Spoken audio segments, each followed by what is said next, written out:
In this world, there are heroes who have abilities far beyond those of humans, and each individual has this ability. They protect the tranquility of ordinary people and the world from villains. Without such people heroes, chaos would come and the world would be mired in darkness. They are all loved, respected and very grateful for their contributions to society. But often, good guys are envied by others. People watched records of fights in the public domain. The girl and the guy admired the hero in black clothes, because he defeated the huge villain with one blow. The guy carefully looks at the picture of a person in the phone. Then he shifts his gaze to the young man who was sitting across from them, and it seems to him that Kelvin looks like the hero who fought in the video. Kelvin says that he went over and after, he vomited wildly, so he could not be at the battlefield. Hearing this, Edgar agrees. Suddenly, Kelvin receives a message and tells his friends that he will be away for a while to go to the bathroom. On the way, Kelvin watched the news, which said that the recent hero who defeated the villain had suddenly disappeared. Finally, Kelvin went into the bathroom and closed the door behind him. A moment later, the same person who was mentioned in the news appears in the toilet. Kelvin tells the hero that he risks getting himself into trouble if he is caught. The hero, taking off his helmet, says that it is very hot in it and Kelvin need not worry. The guy adds that the sudden revealing of the face is the most effective way to draw attention to the mysterious hero. Kelvin invites Lucas to reincarnate back, since he is unusual in seeing himself. Lucas used his ability in front of his eyes, began to turn into another person. When the transformation is over, Kelvin suddenly grabs Lucas by the chin, and he asks if he has retired with the girls, since his face looks too joyful. Lucas replies that he has done it so many times, to which the interlocutor nods approvingly. Kelvin tells him to wash his suit and praises Lucas for a job well done. The guy wonders in disbelief if he was a hero or just a bully. Lucas had superpowers, but, even though others have them, not everyone can become heroes. Therefore, Lucas replaces the hero, borrowing his real personality, and just plays the role of a double. 20 years ago, people with superpowers began to appear all over the world. The world plunged into chaos and lawlessness. It seemed that this was the end. The police could not maintain the former peace and order. There were people who wanted to use their abilities for personal purposes. Law enforcement agencies were unable to stop the destruction, and a lot of civilians suffered. The government urgently approved a law that was supposed to dispel the chaos. People with superpowers were divided into villains who did not obey the rules and heroes who had to resist the villains. In the headquarters of the villains, in one of the luxurious rooms, the leader of the alliance of villains was named Nathan, and he scoffed at the adopted law and did not understand what its use was. Before that, pathetic policemen came to them, in an attempt to capture the villains.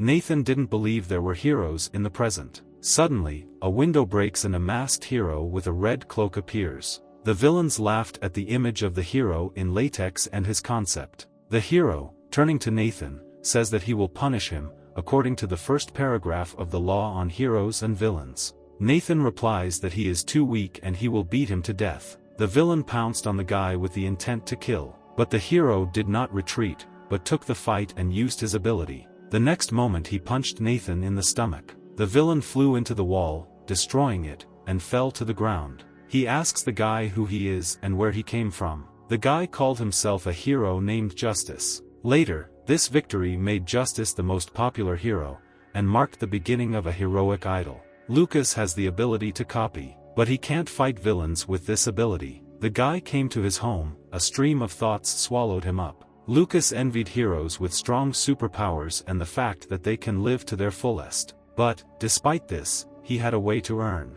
Although it is illegal, the heroes themselves come to him with requests. Ultimately, everyone is trying to earn money to survive. Lucas set himself the goal of working hard to earn a lot of money and retire at 50. Suddenly, there was a knock on the door in the middle of the late night. Lucas decided to check who was this uninvited guest. Opening the door, the most popular hero appeared before him. The man asked the guy if Lucas lives here. That man was Justice. The hero asks the guy if he becomes a double of the heroes while they are on a mission, in order to keep their identity secret. Lucas was terrified, as his activities were illegal, and he had no chance of escaping, since Justice himself was against him. The flow of his thoughts was stopped by the request of the hero to become his double. The guy in bewilderment asks why such a hero like him needs it. Justice says he is aware of Lucas's client confidentiality service, thus avoiding answering. The man brought everything he needed and opened the suitcase with documents. The guy says that there is no photo without a face on the documents. Justice removes his mask, revealing his face. Lucas asks when he should start work, to which the man replies that he needs to start tomorrow. Justice gives a business card and tells the guy to come to the specified address. Lucas wanted to ask a few more questions and asked the man to wait, but when he followed the hero, he quickly disappeared from sight. The next day, Lucas came to the indicated address. There was a huge building. The guy did not believe that he came to the exact address indicated, because it did not meet his expectations. Justice was his complete opposite, as he could protect another person with his body. The guy did not know why Justice turned to him, but he could not miss such an opportunity to earn. If he works well, he will get good connections for the future. With such thoughts, Lucas entered the room. The room was spacious and luxuriously furnished, with an armchair and 2 sofas in the center of the room. Lucas entered the room and offered to discuss the details of their collaboration. But as he got closer, he realized that Justice was dead. The guy was very scared and jumped back. He was shocked and bewildered because he did not believe that someone could kill the #1 hero. The guy decided not to rush to conclusions and decided to check. With just a light contact, he was suddenly electrocuted. He couldn't understand what it was. At the same moment, there was a strong explosion and a bright blue light lit up the room. From this explosion, the guy flew off to the side, and Justice's body fell to the floor. The last thing the young man saw was a blue light. The next moment, his hand hurt wildly, and his veins bulged. Immediately, a severe pain surged that could drive anyone crazy. The guy definitely saw the light coming from the use of his abilities. He realized that he urgently needed to leave, while no one came. Lucas did not know what had happened in the room before he arrived, but he knew that if he stayed there, he could get into trouble. He ran at full speed, frightening people walking towards him. Suddenly he ran into a man and spilled his coffee. Seeing who he stumbled upon, Lucas was surprised at the familiar face. That person turned out to be Kelvin, who didn't understand why Lucas was in the same place. Lucas was glad to see Kelvin, as he was a first-class hero. Lucas continued to hold his paralyzed hand, but when he paid attention to it, he realized that everything was already in order and it did not hurt. Kelvin said that the guy would need to clean his expensive clothes, and even if he worked all his life, he would not be able to buy such. Suddenly they heard the sound of a window breaking, but did not attach much importance to it. And while the guys were talking, an enemy attack was approaching them. They attacked Kelvin in the side and inflicted significant damage on him. Kelvin writhed in pain and did not understand what was happening, and who attacked them. The villain in green robes stood in the broken window and was disappointed with the worthlessness of the boy, who was discussed on social networks. He added that he was just a worthless worm and not worth attention. Lucas was very surprised by the sudden appearance of the villain and immediately connected his appearance with the murder of Justice. Kelvin got angry when he heard what the villain said and used his ability. He replied that he would make from that fried squid, and attacked the villain to deliver the first attack. The villain jumped up, thereby dodging the hero's attack. Wasting no time in the air, he made a counter-attack with his tentacles. But the guy, using his ability, easily repelled this attack. The next moment, he again attacked the villain, with the words that he would destroy him.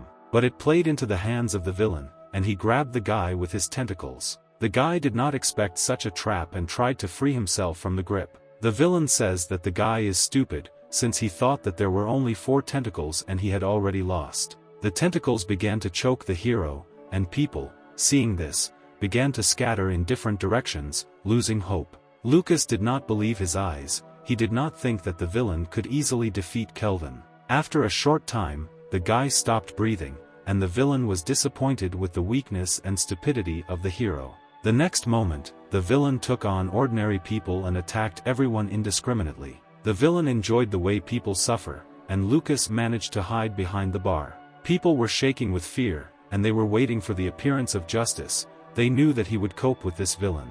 But Lucas knew the terrible truth that Justice was dead.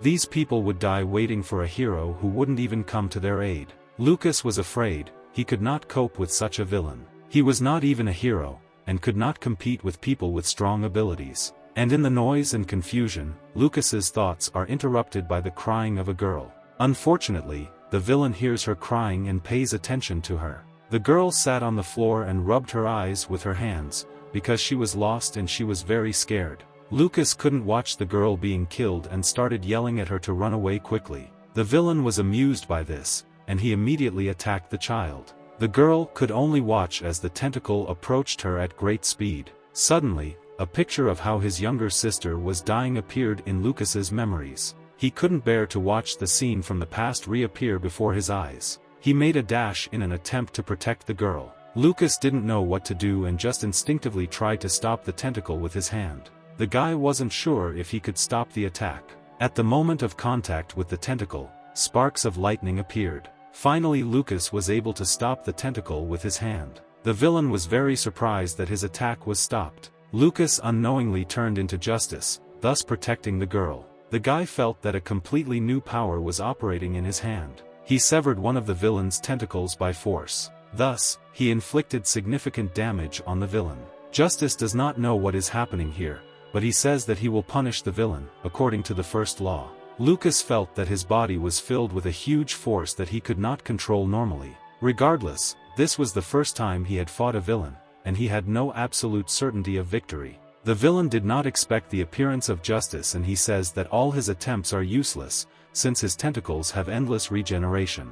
Wasting no time, the villain rushed to the attack, planning to kill Justice, like that boy of the hero. But all the attacks of the villain were very slow in the eyes of Justice, and he easily dodged each of them. He easily bypassed attacks and approached the enemy. The villain was surprised that his attacks were so ineffective. The man, approaching the attacker, waved his fist. In the next second, the villain flew off to the side from a strong blow to the face. But this was not the end. Justice grabbed the villain by the tentacle, and with great force he threw him against the wall. Lucas hadn't fully mastered the new powers yet, and didn't expect it to fly so far from a simple throw. It was an amazing power that had to be controlled and used wisely. While the hero was thinking about the situation, the villain had already risen and attacked the guy. Justice clenched his fist and was ready to finish off the villain with a final blow. But all of a sudden, his strength began to dwindle, putting him in a dangerous position. Lucas realized that this process was the same as the first time,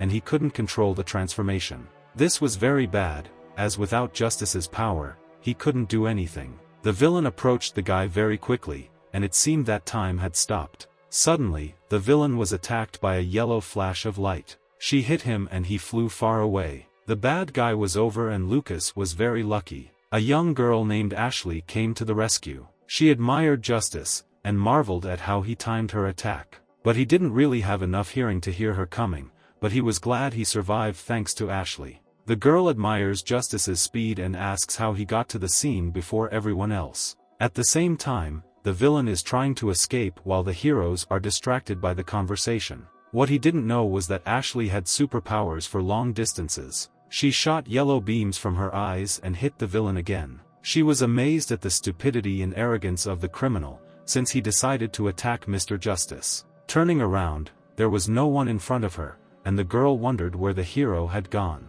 Ashley wanted to get an autograph, but a woman in a black hood tells her to come to her senses. She reminds the girl to take care of the wounded, to which Ashley replies that she completely forgot about it. The masked girl's name was Camila, and she was surprised that Justice was able to survive. She noticed a guy in a white sweater running out of the building. That guy was Lucas, who wanted to get out of the scene as soon as possible. Camila thoughtfully looked after the fleeing man, but did not attach much importance to him. In the evening, a light was on in Lucas's room. He shredded all the documents he received from Justice and decided to get rid of them. After getting rid of the documents, he decided to think about what to do next. If Justice was the strongest hero, then the villain who killed him was a higher rank, and Lucas blamed himself for not thinking of reincarnating before escaping. And thanks to this oversight, he heard an unfamiliar voice. The voice said that Lucas was very scrupulous, since he decided to get rid of the documents, before shredding them. The guy was frightened by this voice and he did not see anyone in the area. He kept looking with his eyes where the voice was coming from. The voice came from below, and an unfamiliar figure emerged from its shadow. The guy was very scared and fell on his back in surprise. Finally, the figure rose to its full height, and that voice belonged to Camila. She used her ability and the shadowy hands ripped open the paper bag.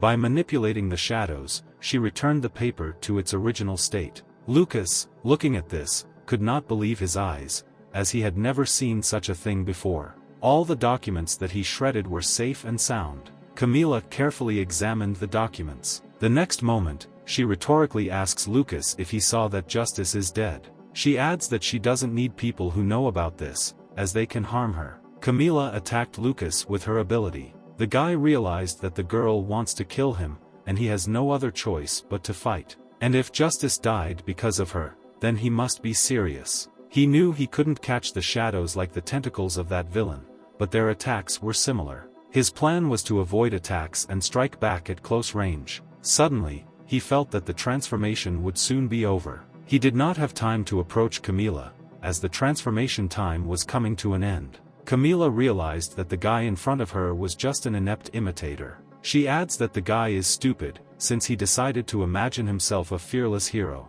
Lucas was not going to die. He broke the asphalt with his last strength and raised a block of stone, and he used it as a shield against Camila's attack. The girl was surprised by the dexterity and ingenuity of the guy, and she didn't notice how the guy managed to get close enough to her that he could get her. At a critical moment, Lucas landed an undercut uppercut. Camila was even taken aback for a second by the fact that the guy turned out to be not so weak. The guy wanted to strike a second blow, and was already swinging when he suddenly realized that he could not move. The girl says that the guy did a good job, but he came to an end, as he stepped into her territory. Shadows enveloped him and lifted him into the air in an attempt to strangle him. His breathing was cut off and he could not breathe, but suddenly the girl began to think, looking at how the guy was suffocating. And the next moment she cancelled her ability. The guy didn't understand why the girl let him go. Camila asks him if he will continue doing what he was doing before. The guy doesn't understand her, but she says that he is not an ordinary person. The young girl asks if he wants to continue playing the role of Justice. The man did not know what to answer, because he did not understand what was going on in the head of this woman. She explains to him that if people find out that the #1 hero has died, then people will panic. And she needs a person who can buy her a little time so she can figure out the situation. The guy jumps up and asks who she is and why she tried to kill him then. She replies that her name is Camila and she is a hero who was under the leadership of Justice. The girl says that the documents contained information about her, but it seems that the guy did not read them. After looking through the documents, the guy finds her and makes sure that her words are true. Camila says she only wanted to intimidate him into cooperating with her. The heroine adds that she will pay him $1 billion every month if the guy agrees to cooperate. Lucas was very surprised when he heard this amount, since it was much more than he had ever received. He asks her what will happen if the truth comes out and people find out that he is just a fake. The girl tells him not to worry about it, because she will support him and make sure no one finds out. Camila adds that she has no intention of forcing him, but he must understand one thing. If the villains find out that Justice is dead, then they will rise from a deep sleep and begin to create lawlessness in the city. A full-scale war between heroes and villains will begin, and many innocent people can fall under the hot hand of this war. She tells him to make the right choice, but Lucas did not know, or rather did not believe in his strength, because being the #1 hero is a big responsibility. The girl understands that the guy is not able to do this and leaves, saying that the guy should not speak a lot of language. Lucas stops Camila and says that the calculated amount does not match all the risks and his importance as the #1 hero. He offers to do the job for $2 billion. The girl agrees and tells him not to complain later, since he himself signed up for this. For the next week, Lucas studied documents from the archive on Justice. Since it was the most effective way to remember him, he had to know who he was trying to copy. After that, Camila drove for him and they hit the road. Lucas asks if it's wise to keep Justice's death from the heroes as well as the villains. Camila replies that they do not need to know this, and if they wanted to know, they would have known about it long ago. The guy does not understand what she means and looked at her questioningly. She replied that he would understand everything himself if he saw everything once. Their destination was a logistics center. The girl says that he was not mistaken, but it is only outside. The camera scanned Camila and the doors opened automatically. In fact, this building was the headquarters of the heroes. Before the eyes of Lucas, a huge golden statue of Justice and a large number of various heroes appeared. The atrium, that is, the headquarters, was very well camouflaged, since various things were imported and exported here. Lucas was surprised by the number of characters who were casually talking to each other.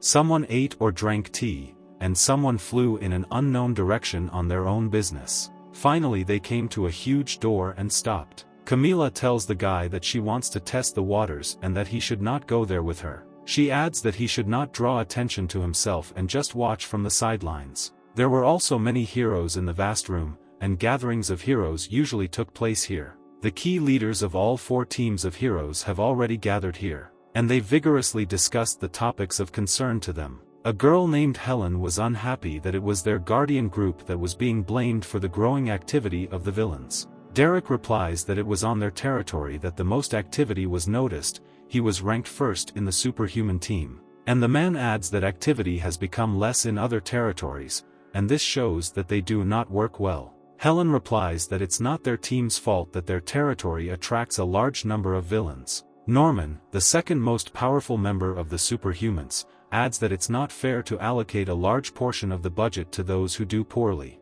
Arthur, who occupied the first place in strength in the Union team, answers him that he is not worthy to be called a hero, since he only thinks about money. Lucas watched the discussion through a crack in the door and was amazed that even among the heroes there are strife. Sigmund asks where Justice has gone. This guy ranked first in strength among the members of the El Condor team. Norman says that the rumors about Justice's death may be true. Helen got angry and said that he had to be careful with his expressions, otherwise she would not let him go so easily. The man says that he is not afraid of her and she is nobody in the absence of Justice. Beatrice, who was the second strongest member of Team Union, tells them to calm down. She says that they are no longer small children and should not have this circus at every meeting. But the girl is also concerned that Justice hasn't shown up for a long time and thinks that he might have been in danger. She turns to Camila and asks if she has contacted Justice. Camila replies that Justice needed to leave for a while. Paula, who was second in the El Condor team, says that Camila is lying, because due to the fact that Justice was away for a long time, she decided to visit his penthouse.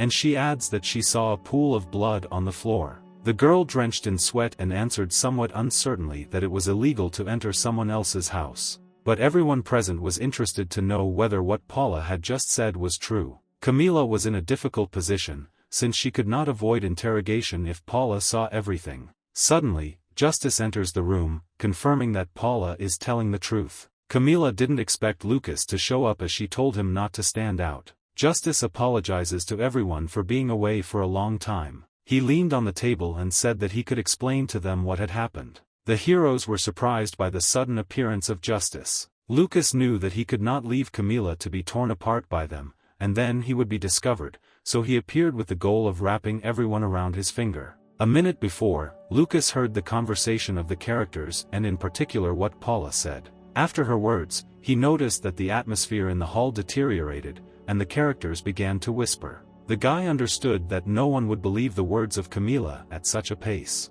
That is why he decided to appear on stage. Camila was shocked by Lucas's actions, because if he makes even the slightest mistake, he will be exposed. The guy was amazed at the number of heroes who gathered in this room, and although he was nervous, he had confidence that he could play the part and not arouse suspicion. Because he learned everything about Justice, from the length of the step, the timbre of the voice, and even the usual poses. Norman asks Justice where he's been and why there was blood in his house. Lucas decided to tell them that he had been assassinated since they already knew about the blood in his penthouse. A buzz of discussion and exclamations went through the hall, as people were surprised by what Justice had personally said about the attempt on his life. Helen was very surprised to hear Justice's words. She says he should have told her, at least to her, to which the man replies that he couldn't have told her too soon. Since the situation was not typical, he and Camila needed to conduct a thorough investigation. He adds that as soon as he finds leads,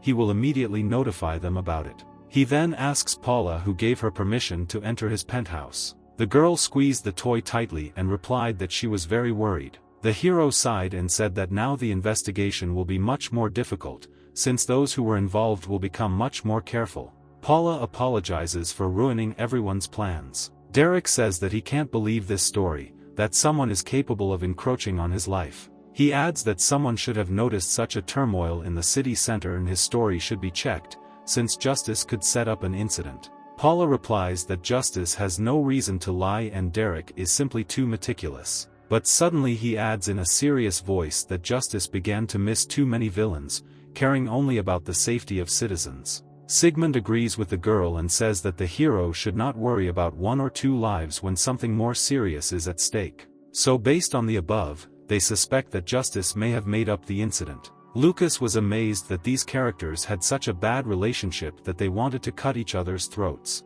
Arthur reassures everyone and asks them to stop, saying that Justice has reasons why he cannot tell the whole truth. He adds that they have a more important topic for discussion and suggested that they go to it. Everyone moderated their ardor and curiosity by sighing and falling silent. Lucas was at a loss for words, but fortunately they began to discuss other matters. The meeting ended, and after that Lucas set off by car. Camila tosses him a soda and says the guy did a good job, but he says that he made the mess himself when he appeared, having made such a hasty decision. The guy replies that everyone would have guessed about the death of Justice if he had not appeared. The young man asks the girl why everyone is hostile to Justice. She replies that personal interests are divided into teams. For example, the Guardian team are natural protectors who put the safety of citizens in the first place. The El Condor team are undertakers who are trying to incinerate the villains in every possible way. Team Superhumans who consider themselves outstanding people and think that since they became heroes,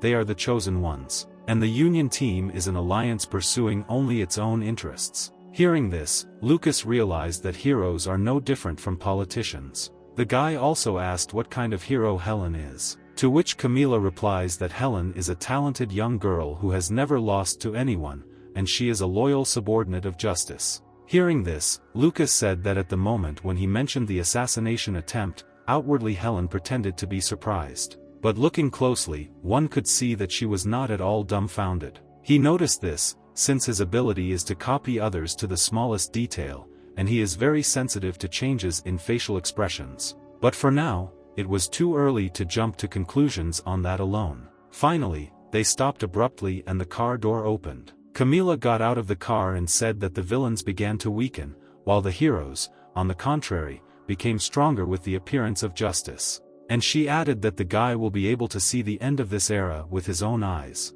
after watching the mission to exterminate the villains. She says that all teams should take part in this mission and Justice is no exception. The girl says that after the appearance of Justice, all the forces of the villains were scattered over several strongholds, and today they are cleaning up one of them. 4 teams decided to enter from different directions, and Justice should appear first in the center of the park. Lucas does not agree to immediately go fight the villains alone, as this is suicide. Camila hands him an earpiece and tells him that in order to earn 2 billion, you need to work. She reiterates that Justice is the #1 hero, and if he does not participate in the mission, then all their labors will be in vain. Lucas replies that he needs a 2 billion surcharge for such a risk to his life. Heroes and villains were in a fierce battle, everyone wanted to emerge victorious. Arriving in the city, Lucas realized that it was a one-sided battle and Camila said on the earpiece that this was due to the fact that there are more heroes than villains. Ashley suddenly approaches him, she is glad that they met again. The girl is indignant at the fact that someone dared to attack Justice and even think about it. He realizes that Ashley is a real fan, and she asks to tell her if he finds the intruder. Suddenly, the villain will attack the man, aiming at his head. The girl did not notice when this guy appeared, and did not have time to use her ability. But Justice himself dealt with the villain, simply by hitting him with his fist. Lucas didn't use even half of his power, lest he cause a premature transformation. And he hoped that this would be enough to defeat the weak villains. The next moment he leaves Ashley, telling her that he has things to do and they will talk next time. On the way, the guy met villains who wanted to kill him, but he easily defeated them and ran on at full speed. Lucas had no idea that he could copy the abilities of the dead, and if he knew about it from the very beginning, then perhaps his family would be alive. Suddenly, Camila interrupts his thoughts and tells him not to waste time fighting, otherwise he might be late.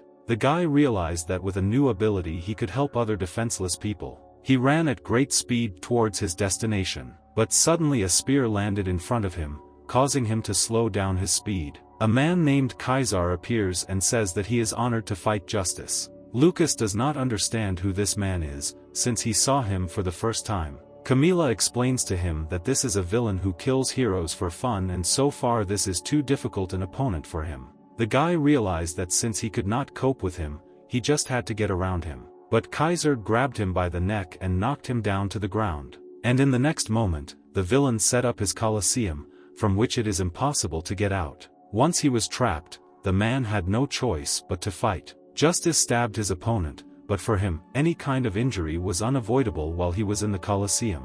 The villain struck with a spear and did not understand why everyone is afraid of Justice, if he is actually a weakling. The man says that in order to defeat him, the hero must make every effort. Lucas thought that if he used all his powers, then a forced transformation would immediately follow, but he suddenly realized something. Kaiser didn't know if Justice was being held back or not, but that was a good thing, because if he died, the heroes would stop advancing. But suddenly the man caught the spear with ease, stopping it a millimeter away from him. Lucas realized that a superpower is like a glass of water, and the more it is used, the less water becomes in the glass. But the size of Justice's ability is not comparable to a glass, because he had the whole sea at his disposal. The man was full of energy, but just tried to keep them longer. And from the very beginning, being Justice, it was not necessary to do this. In the room sat a worried Helen, who could not find a place for herself. The secretary asks what happened, and Helen asks her if the report came from Justice. The girl replies that the report is rather late and perhaps Kaiser is in the way. The girl got up to go, as she doubted that the villain would be able to detain Justice for so long. Helen wanted to see for herself what really happened. The villain, looking at Justice again, saw that he seemed to have become a different person. Lucas realized that each time he forcibly held back the power in his body and caused a forced transformation, and he wanted to see what would happen if he released her completely. Suddenly, as if at the snap of a finger, the battle became one-sided. Then Kaiser added a second layer of the Colosseum to increase his chances of winning. He thought that now, he could easily defeat Justice. But a man has never been so wrong in his judgments. The hero, using his strength, destroyed the spear with his bare fist. A man could just look at the approaching fist and not believe his eyes. He couldn't believe the difference in strength was so great. Lucas breathed a sigh of relief, because for him it was quite a dangerous fight. The guy turned to the noise and saw how the buildings were collapsing. It was a hero from the El Condor team that fought. The young man realized that these were not easy guys, because he heard that they were too focused on the villains that they did not notice anyone in the area. Another powerful attack of the hero, the villain reflected. And this attack, having been reflected, hit a nearby building. Lucas realized that the building was about to fall on him and he had to quickly run away. Kaiser lay nearby and the guy thought that he would die if a building fell on him. But this villain tried to kill him, and it should not matter to him whether he dies or not. In his kindness, he still raised the villain, because he could not watch him die. He hoped that when the villain opens his eyes, he will change, realize how beautiful the white light is, and follow the laws. On the way, Justice collapsed buildings one after another. He no longer had time to escape and just waited for something to fall on him. But Camila suddenly appeared and said that she would support him at any moment. The girl used her ability and threw the wreckage of the building aside. She scolds the guy for deciding to protect the villain, and says that he should be more serious. The guy replies that he could not watch a person die in front of him and he acted as a benefactor of Justice. Suddenly, the man wakes up and pushes the hero away from him. The villain takes Camila hostage and demands that all his instructions be followed. The girl tells the man that this is the result of his benefactor. A guy shouldn't neglect where Justice stands, with such an irresponsible attitude. She adds that it doesn't matter if she dies or not, but he must not miss Kaiser. Camila says that this villain is the main one here and Justice's authority will fall if he misses him. Kaiser was furious at being ignored and reminded him that he was going to kill the girl. Lucas says he won't let that happen. The next second, Camila felt a strong blow of wind. The young man realized that no matter what happens, villains remain villains. The guy says that he will personally deal with the problems that have arisen because of him. Camila sighed and said that the guy had high ambitions, but he needed to send a report. Justice reports that he has arrived at his destination. The man laughed as he said that it's not easy to earn 2 billion won. Camila knew that Kaiser,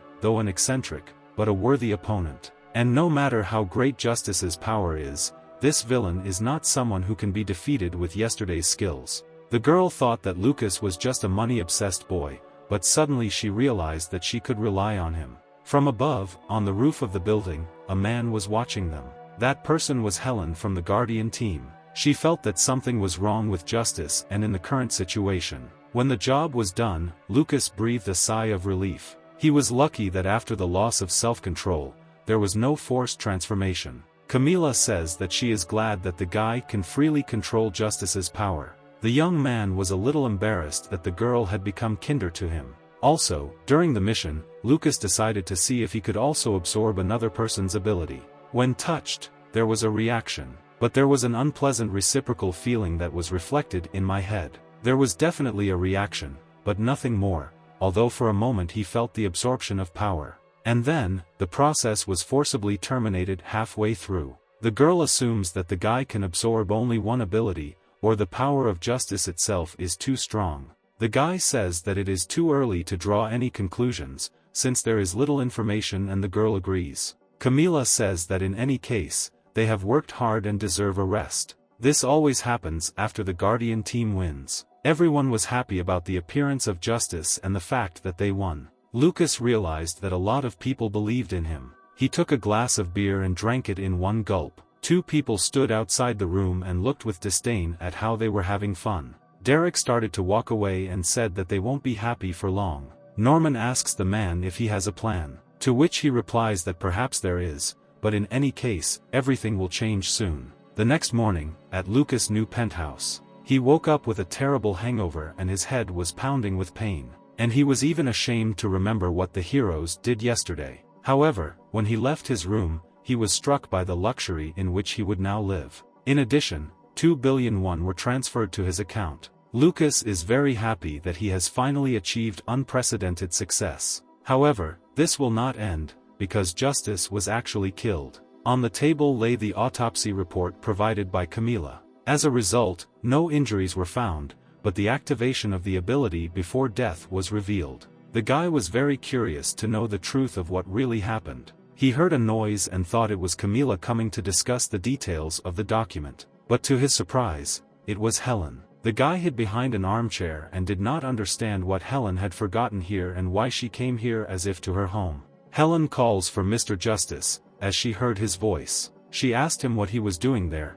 hiding behind a chair. Lucas turned into Justice and pretended to be training. Helen was very glad to see the man, and praised him for his perseverance and discipline. The girl heard that there had been repeated assassination attempts and this needed to be discussed, so she came. Finally, the young man understands why Helen was cold-blooded at that moment. Suddenly, the girl hugged Justice, and she said that it was too much when he did not say anything even to her. The guy could not understand what was happening and asked Helen what she was doing. The girl recalls that she asked him to call her Helenaka when they are alone. Now Lucas guessed that these two had a romantic relationship. Justice met with Helen, but nothing was said about this in the archive. So, Justice decided to hide the fact of their relationship. The girl asks why he is silent, but Lucas did not know what to answer. He decided that just calling her by her first name would be fine. Justice apologized to Helen and excused himself by saying that he forgot due to the fact that he rarely calls her that in public. The girl, hearing this, was at first serious, but then smiled. Helen says that she felt hurt because he does not change his attitude towards her, even in private. She adds that it made her feel uncomfortable. In the next moment, the girl attacked the guy with lightning speed with her sword. The girl went cold and said that at first she even believed that he really was Justice. Lucas was very surprised, because a second ago he almost lost his life. Helen says she will cut off his hands before asking questions. The girl, along with Justice, is a member of the Guardian team and holds the position of Deputy Commander. And she was born with an ability, very powerful.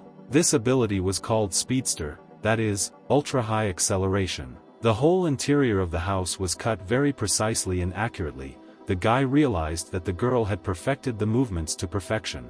Helen attacked again, and Lucas activated the ability, asking her to wait. The girl is a little surprised that the guy could even copy Justice's ability. But he adds that they are wasting their strength and energy. The guy understands that he will not be able to continue in the same spirit and he needs to come up with something. Therefore, he decided that he needed to attack back and use the ability. Helen now understands how he defeated Kaiser, and she says that it was only the result of an inept waste of strength. However, the same tricks will not work on her. The girl made a series of attacks with lightning speed and caused significant damage to Justice's body. Helen says that he will never defeat her if he continues to fight like this, and she will cut him in the most ruthless way with resistance, but if he falls on his face, then the pain will end.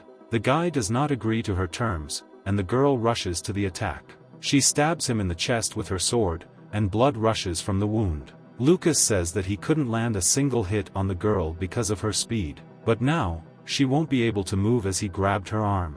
Even though the guy got hit in the head, he couldn't even knock it out. Lucas was very surprised, since he was counting every newton of his strength to send the girl to sleep. The man had a bad feeling, so he decided that he needed to deliver another series of blows before it was too late. In an instant, the girl in front of him vanished from sight. Helen asks the guy to stop resisting, as he is delaying the inevitable. She will deprive him of his arms anyway. The girl used her ultimate ability, destruction of the enemy of humanity, 1,000 blows. Lucas was under pressure, where every second he received a new blow from the sword. And at this rate, it really could be shredded into small pieces. Suddenly, a new ability appeared in their intense fight. Helen realizes that this ability is familiar to her. It was Camila. She said that she knew that Helen was very sensitive towards Justice, but did not think that she would guess so quickly. The girl understands that Camila was also involved in this case and asks her to explain everything. Then she decided not to delay, but to say directly that Mr. Justice had been killed. Helen is horrified to realize that Justice has been murdered, and they have staged this dress-up circus so as not to shock the others. Camila says they had no choice but to act quickly so that this death doesn't cause more problems. The girl replies that it was too noticeable. Although the guy has the abilities of Justice, he absolutely does not know how to use them. Camila says that she understands everything, but now it is much more important to buy as much time as possible. Lucas agrees because in order to investigate Justice's death, they needed to clean up the mess. The girl says it's absurd and the killer could come back to kill them both. The guy says it's unlikely that the killer will return, as they are the only ones who know of Justice's death. The girls do not understand what he is talking about, and ask why he decided so. Because yesterday there was a complete mass murder of villains, but so far there has been no reaction to this. Helen asks that although it is not known who the killer is, does he think that there was a failure in his murder? The guy says it's unlikely, to which the girl just sighed. The girl decided to leave to take a walk and put her thoughts in order. Helen was the only one who followed Justice faithfully,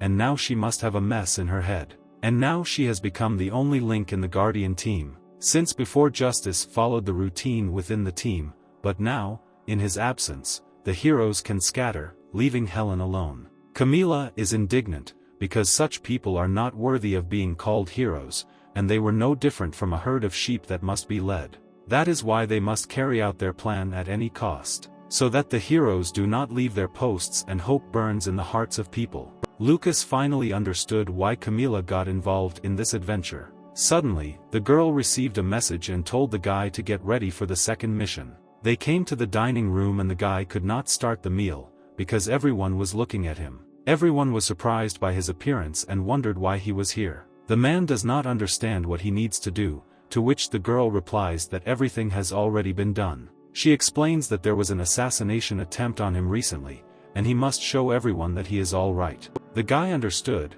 but it was hard for him to pretend that he was just eating in front of everyone. The girl tells him to get used to it, but in the future this will be less. Today is a special day when an initiation takes place among the heroes. Camila pointed to the heroes going to the biggest event in Artium. In this event, the heroes decide which of the 4 teams they can join, and it's like an open day at universities. Justice understood the magnitude of this event and asked what he should do. Camila replies that they have to go, and she will tell everything along the way. After a while they came to a large stadium. Lucas was so surprised that he involuntarily made a sound of admiration. The girl tells him to be calm, otherwise someone might think that Justice was scared. Camila says that he doesn't have to do anything, answering the question that has been tormenting him. She adds that the strongest hero doesn't need to prove their strength in the arena. He just has to sit quietly and watch what is happening. Looking at the number of people who were on the ranks of the respective teams, one could draw a conclusion. The Guardian has lost its value compared to the Union and the superhumans. Each member of the team has tremendous power, and it is not surprising that they want to use it for their own purposes. Suddenly they saw that Helen had come to them. She sat down next to him and said that she just decided to play along with them, but she was still not on their side. Lucas does not understand why such hostility, because it was not he who killed Justice. Finally, the performance began and two heroes entered the arena. The match between the Guardian and the superhumans began. As soon as the command was given, the heroes entered the fray. Adam activated the ability and attacked Jack in the stomach. Jack was thrown back by the force of the impact, and he praised the enemy for his agility and speed of movement. The next moment the men continued the battle. Lucas did not understand why the heroes fight, to which Camila replied that this was some kind of PR for their team to attract people. Justice says that then it's just a friendly match to show his strength, to which the girls said that these matches can hardly be called friendly.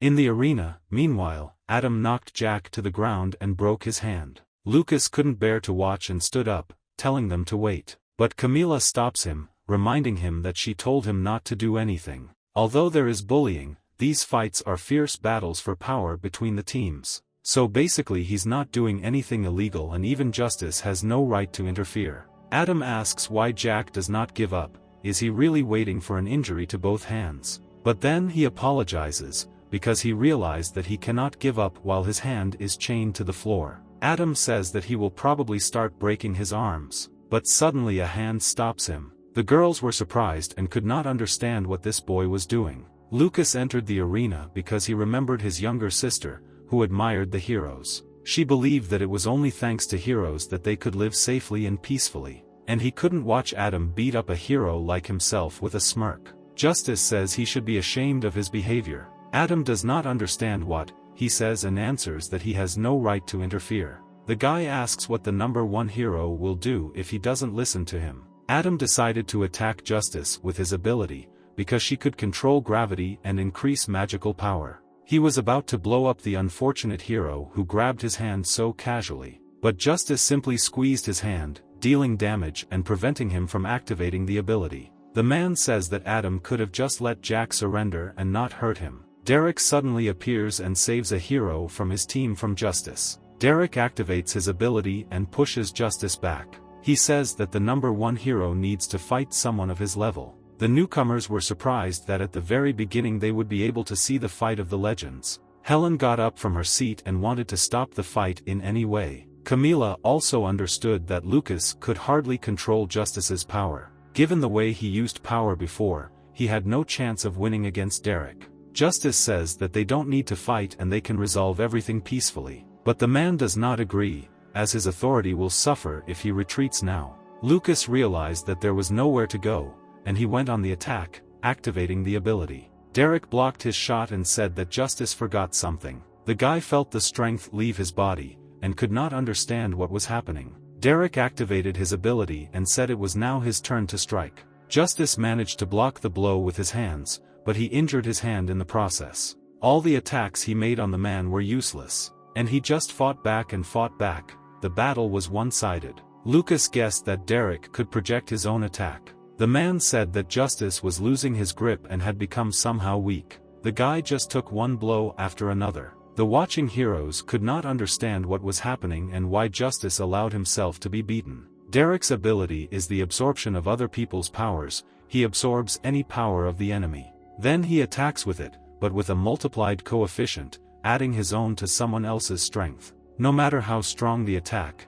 it will only harm its owner. Camila knew that if this continued, then Justice would lose in disgrace due to a funny one-sided fight. Derek asked the guy why he wasn't doing anything. He questioned that standing before him was the number one hero, the pride of the Guardian team. Lucas understood that if this continued further, then everyone might suspect something, and he turned off his brain in vain, relying on feelings. If he had just followed Camila's instructions, he would have easily received 2 billion won and wouldn't be in this situation. The man asks how long he's going to be a punching bag. However, he couldn't bear to see the false hero acting completely unheroic. At the moment of the clash, Lucas had an idea on how to defeat Derek. The man finally saw that Justice had begun to fight and told him that if he tried hard, they might have a draw. but suddenly he saw Justice coming towards him. Lucas knew he was no match for the real Justice. But still, in any situation there is a way out, and there was also a way to win. And that way was to channel a flow of magic that Derek wouldn't be able to absorb. The arena began to collapse from a sharp surge of the enormous strength of the two men. A very strong shock wave rose, which covered all the spectators. Camila was surprised that the guy started to get something. But if everything is left as it is, then the atrium will disintegrate into atoms. Suddenly the men felt strong pressure from outside. They stopped fighting, and they were drawn to the ground. Lucas didn't understand why his body suddenly felt so heavy. The person who intervened was Arthur. He told them to stop and look around. Lucas knew this guy. He was from the Union team. Arthur sighed and cancelled his ability, telling them to stop being childish and not do things like that again in places like this. Derek walked back to his seat in annoyance. Jack bowed to Justice and thanked him for saving him. People were surprised by the fight and everyone admired Justice. They said that if he had not been stopped, then Derek would have suffered greatly. Lucas breathed a sigh of relief and was glad that everything worked out. The next day at Justice's penthouse, Helen brought a list of heroes who joined the 4 teams. Camila says that thanks to Lucas's antics, the situation in the atrium has improved, but the Guardian is still in last place in terms of the number of newcomers. The guy asks if there is really such a big difference between the teams. Helen replies that not really, and although their hero lost, it didn't matter much. Because in the current situation, where the villains are greatly weakened, there is still no one who would consciously want to join the Guardian. And at this rate, all power will be concentrated in the hands of the already well-known team of Overmen. Lucas asks what is the problem if they have a lot of powers. Camila reminds him that although they have great power, they behave no better than the villains. Then the guy thoughtfully asks why they don't create their own alliance. The girl says that even there is no one to take into the alliance, since El Condor is too radical, the Supermen are immediately excluded and only the Union team remains. In conclusion, there was the option of inviting only them if they themselves were not the initiators. Lucas asks the girls what's so hard about it. He adds that it would be hard to transform into 2 people at once. The girls don't understand what he's getting at. The next moment he shows them the phone and says he will do it, but only for the salary of the number 1 hero. In the evening, a party was held on the roof of the hotel with a large number of people. People rested and had fun, someone swam, and someone danced. Lucas asks why they came to such a place late at night. She replies that William is here, who was ranked 3rd among the members of the Union team. Unlike other teams in the Union team, rank does not depend on the strength of the hero, but on his popularity. Although he can hardly be called a hero, he has many connections thanks to the parties he throws. And today there should be a vote in which William will take part and Lucas needs to falsify its result. Camila doubts that the guy will succeed and asks what he plans to do. The guy says that this is not one of those cases that is worthy of praise, and looking at a girl in a bathing suit, one idea already came to him. Finally, William showed up at the party and everyone was happy to see him. William turns to the people and says that today is an amazing party, and he also reminded them that there is no law that would oblige them to do their daily routine to save people. He offers to forget about all the worries, and have fun until the morning. Thomas says that William will have enough alcohol for today, to which he replies that he has not even started. Looking at the man, he asks why he is dressed this way. The guy replies that it is fitting for him to dress like this, because he is his servant. William says that this is just a waste of a beautiful face and complains that he was assigned such a boring boy. Suddenly, a girl bumps into him and pours a drink on his clothes. William is outraged because his clothes are expensive and tells the girl to look under her feet. Leslie says that she didn't notice the guy because she drank too much. She offers to help him clean his clothes, to which William replies that there is nothing to worry about, and this happens. To which the girl does not agree and says that she would very much like to clean this stain in a secluded place. The guy says that since she really wants it, there's nothing to be done. He leaves Thomas and tells him to keep order in his absence. The guy enters the password and the door to his suite opens. But before William had time to ask anything, Leslie used the ability. And the next moment she knocked him out with one blow. Naturally, it was Lucas who turned into a girl to deceive William. Immediately, the guy began to look for a tablet on which the conference was supposed to take place. When he found it, the tablet had retinal and fingerprint recognition, although you can't tell from William, but he was pretty careful. But he was lucky that there was no password, so he reincarnated as William and easily unlocked the tablet. Arthur was surprised that William showed up so early for the conference. The man immediately got down to business and reminded them that at this meeting they should decide whether to cooperate with the Guardian team. Everything will be decided by the vote of each. Arthur had 1,479 votes, Beatrice had 1,326, and William had 985. Lucas was surprised by how everything was organized in the Union team. It was not like a vote, but like an entertainment show. The guy understood that William's voice could affect the result. Everyone voted quickly and Arthur was a little surprised. Afterwards he said that since they had unanimously made a decision, they would act in accordance with it. Lucas hung up from the conference and breathed a sigh of relief. Outside, Camila was waiting for him and she asked how everything went. To which the guy replies that this is a success, and he has done work for 2 billion. In his room, William woke up and agreed that he had drunk a little. Thomas asks if the man remembers anything for sure. William says that this is true, since the closeness with such a beauty must have been incredible, and he even managed to take part in the conference. He says that as soon as he opened the tablet, he noticed that he had already cast his vote. William asks who the girl was and if Thomas has her contact. Thomas guessed something and asks William for a list of all the guests who were present yesterday. The next morning, Lucas decided to completely review his wardrobe, as he needed to fully match Justice's style and preferences. Looking into the closet, he saw the complete opposite. All his things did not fit. Camilla added that it is necessary to change not only appearance, but also all habits, manner of communication, and behavior. Helen looked at all this with a dissatisfied expression on her face. It seems she still doesn't like this idea of a substitution. Lucas, throwing all the things out of the closet, remembered that now he has become incredibly rich and can buy anything. Suddenly he notices a photo in a frame. Having picked up the photo, the main character suddenly changes his face, falls to his knees and carefully examines everything that is depicted on it. The photograph shows his entire happy and carefree family resting at that moment. I remember they had just left the cinema. Lucas completely forgot that he hid it in the closet in order to remember less what happened that day.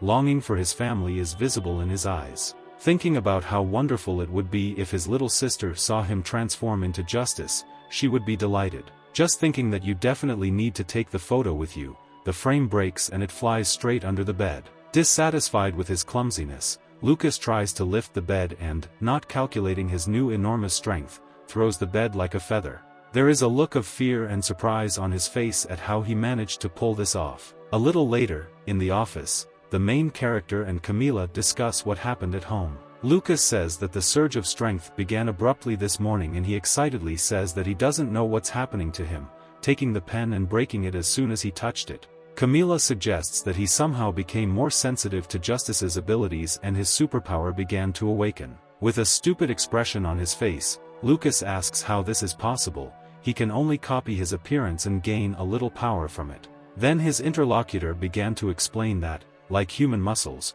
the more often he uses his superpowers, the stronger he will become, and now it's time to get to work. In the blink of an eye, the main character turns into Justice. It's time for a conference in which the main superheroes participate. Arthur apologizes for forcing everyone to get together and get in touch so suddenly. The fact is that he urgently needs to go on a business trip. Norman, wanting to quickly get to the point, mockingly says that now they have only one main topic on the agenda.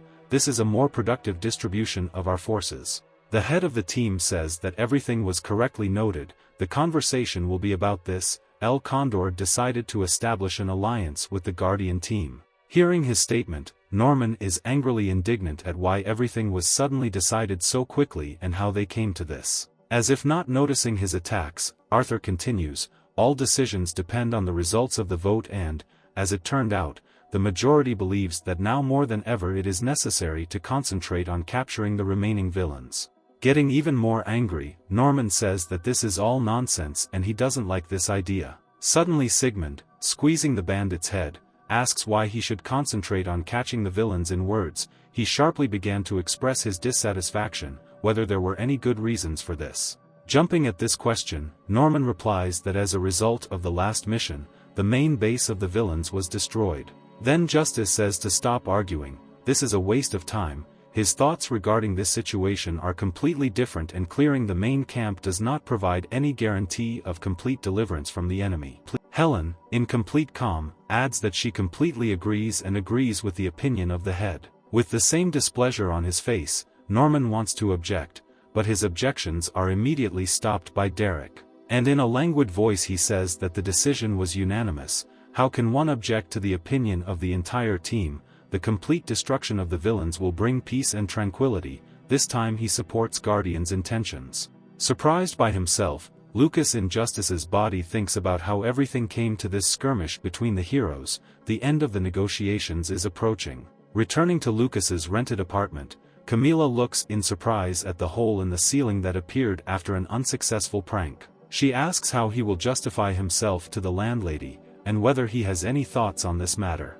While throwing out the trash, the main character replies that he will just give her a wad of money, thinking that this will solve the problem, but the important thing is that from the day he first approached him, some unknown shit began to happen to him. Supplementing, he asks why Camila is helping him figure all this out. They have a normal market relationship, he works in exchange for money, why is she worried about him? In response, Camila says that it is in her interests that everything be in order, because as long as Justice is alive, all the heroes will behave as they should in reality. But there is another reason. This reason is a little personal. Realizing that she said too much, she hurriedly puts on her hood and moves towards the exit. Thinking that he had said something unnecessary, Lucas frowned, but did not find out what she meant, and it was better for him not to ask about it in the near future. Coming out onto the terrace, they notice with caution that the same guard who was at the party with William is standing there. Camila recognizes him and says that this is Thomas from the Union team, perplexed that he forgot here. Smiling as if nothing had happened, Thomas notices how unexpected it is to cross paths with them in such a place. Camila reasons that he clearly came for a reason and why she is here. Turning sharply and staring at Lucas, Thomas suddenly declares that he knows about his copying abilities. Lucas freezes in fear. Trying to defuse the situation, with a smile on his face, he notes that this is a rather amusing ability and he likes it. Then in an instant the smile on his face disappears and he asks why he came to the party yesterday. He wasn't invited. Sensing something was wrong, Lucas shyly refuses and says that he doesn't understand what they're talking about. Yesterday he spent the whole evening doing household chores. Interrupting the blatant lie, Thomas claims that it will not be possible to evade the answer, since all the surveillance cameras have been viewed and indicate the opposite.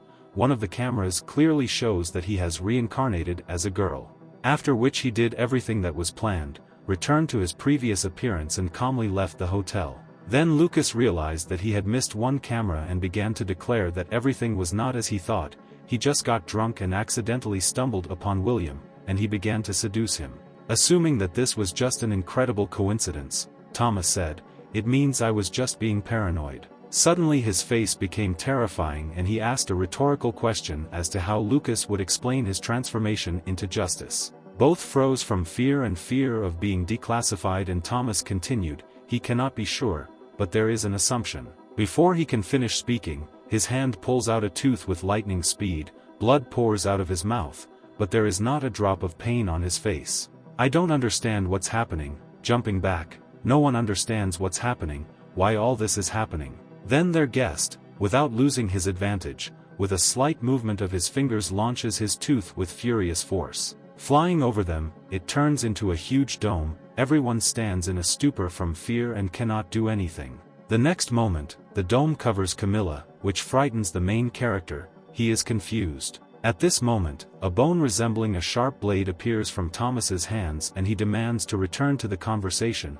He is ready to achieve the truth even at the cost of his life. Not understanding the essence of what is happening, Lucas questioningly shouts for him to stop and why he needs it. Examining his hand, from which a bone blade is visible, Thomas calmly says that, as mentioned earlier, he wants to check something. Lately, he had begun to notice significant changes in Justice's behavior, even considering the assassination attempt that everyone had been told about. A comparison of facts gives two unobvious results. He suggests that maybe Camila, Justice's favorite student, has among her acquaintances a person who knows how to copy someone else's appearance, and this person is now standing in front of him. Having just finished speaking, Thomas rushes at Lucas with incredible speed and casually wounds his neck with his weapon. The wound is not deep, but still causes discomfort. This action replaces fear with anger and determination. Then, with rage in his eyes, the main character screams in bewilderment why the heroes, even in such a situation, cannot avoid disunity. In response to this, Thomas says that even a child with primitive thinking could expose his evil intentions, and he is waiting for an explanation. Lucas's eyes filled with anger, sparks appeared around his body, lightning began to flow from his hands, and he said that he was tired of all this. Seeing Justice's very abilities, Thomas didn't understand how he could do it. Apparently he didn't foresee this and didn't think that everything had gone so far. Then he decides to achieve the truth in a different way. The same blade appears from the second hand, and an ominous atmosphere reigns around. Then the thought appears in Lucas's head that if he tells the truth, he will lose all his money,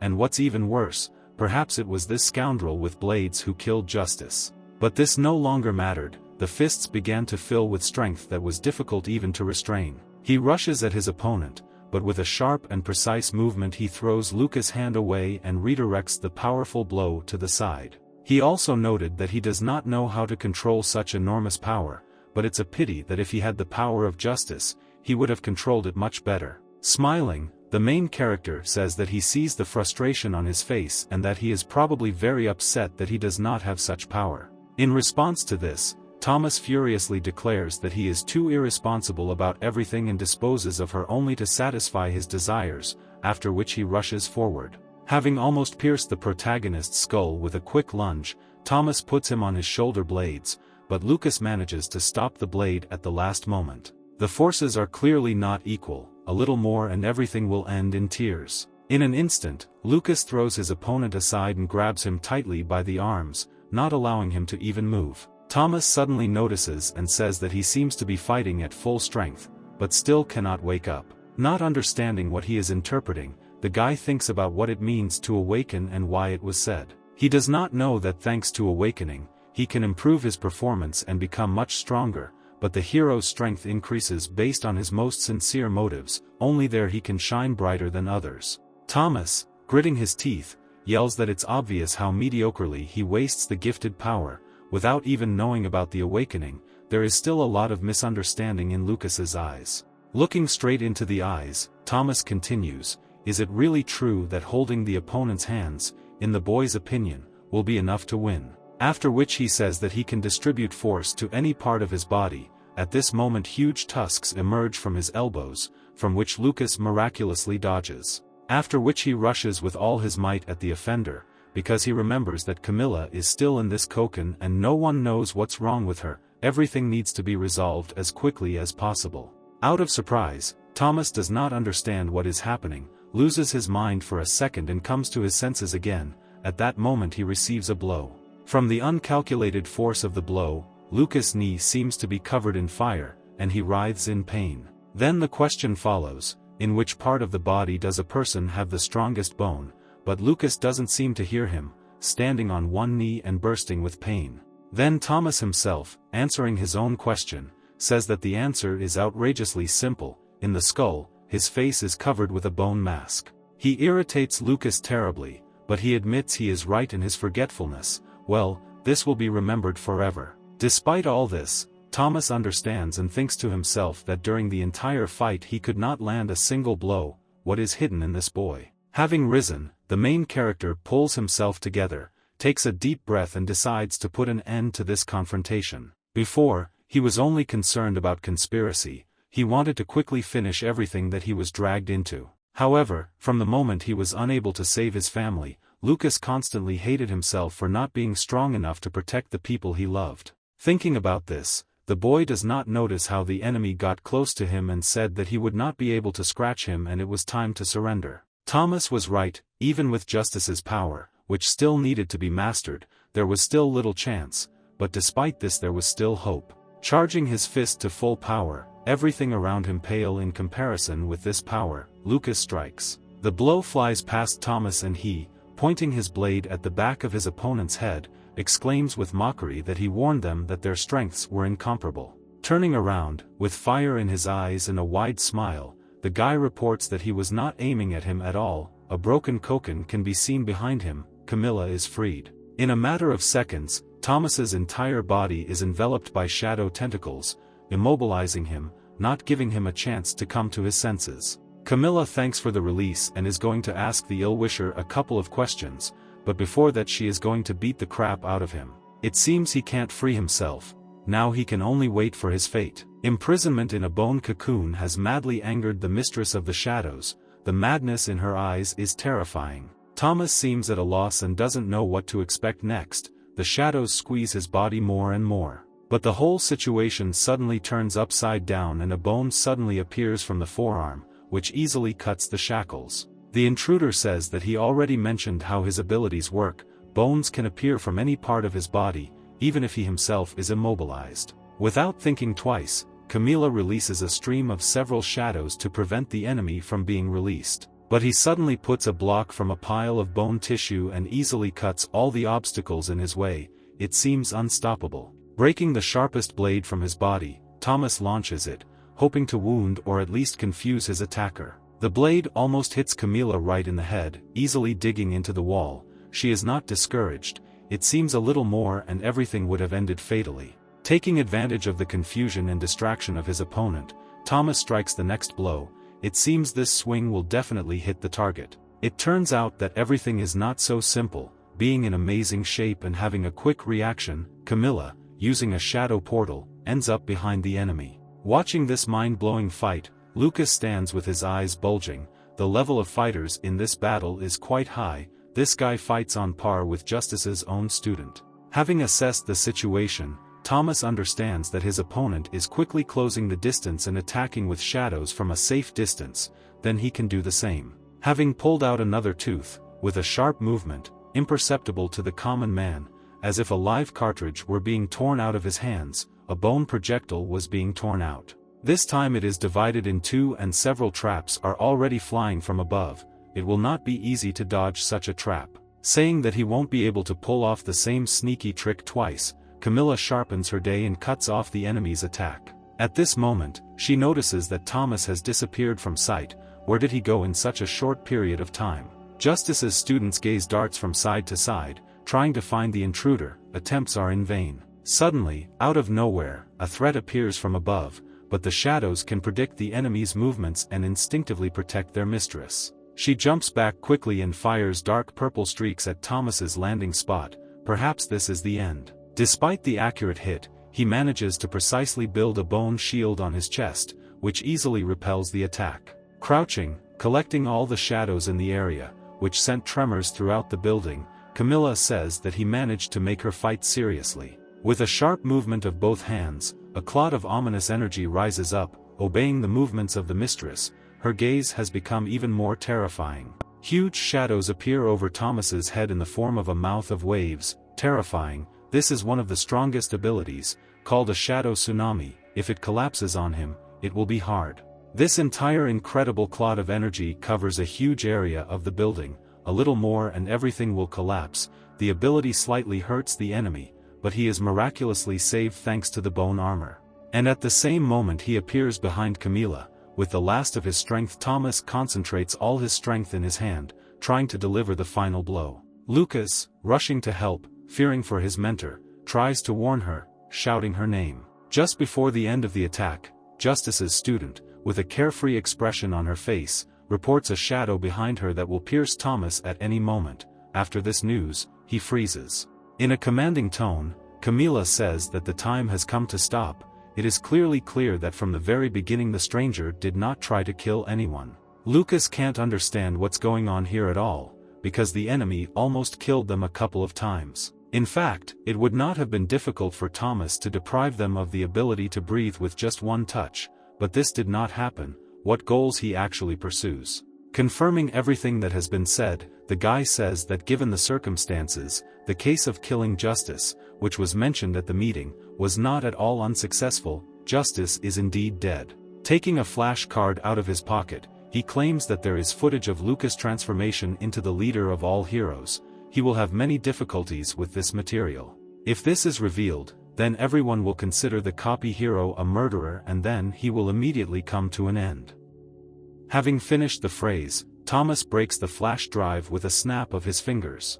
In amazement, Lucas does not understand why he did this, unless his goal is blackmail. Then the guy with a charming smile declares that he has no reason to oppose them, their interests are similar, although everything looks different. Camila asks what he means, to which Thomas replies that although he was formerly a member of Team Union, he is now a spy for Team El Condor. From this news, Lucas and Camila freeze in place, unable to utter a word. Then Thomas continues, saying that at the moment Guardian and El Condor are much inferior in strength to the superhuman team. As soon as the epidemic of villains faded into the background, everyone began to care only about their own interests, to earn more and become richer. Therefore, Thomas was given the task of infiltrating Union and causing chaos within the team, but he also needs allies with whose help he can carry out his job smoothly. Lucas seems to begin to understand the whole essence of the matter, after which he tries to make sure what exactly he means. Then the new guest says that everything is right, the three of them will join Union and organize a judgment day there. Camila still didn't trust Thomas and asked how they knew that the data on the flash drive was in a single version and perhaps there was a copy somewhere. In response to this, he replies that he really likes Lucas's skills, they can be used in many places, but regarding distrust, he will not persuade them, and if they do not agree, they will become competitors and will definitely lose. Surprised by the guy's incredible self-confidence, the student and Justice's replacement did not understand how to respond. Then, angry, Lucas objected that it was inappropriate to say this now, even though he was simply playing the role of Justice. The main goal remains to find those who killed him. Having entered into an alliance, Thomas will have to help them in this matter.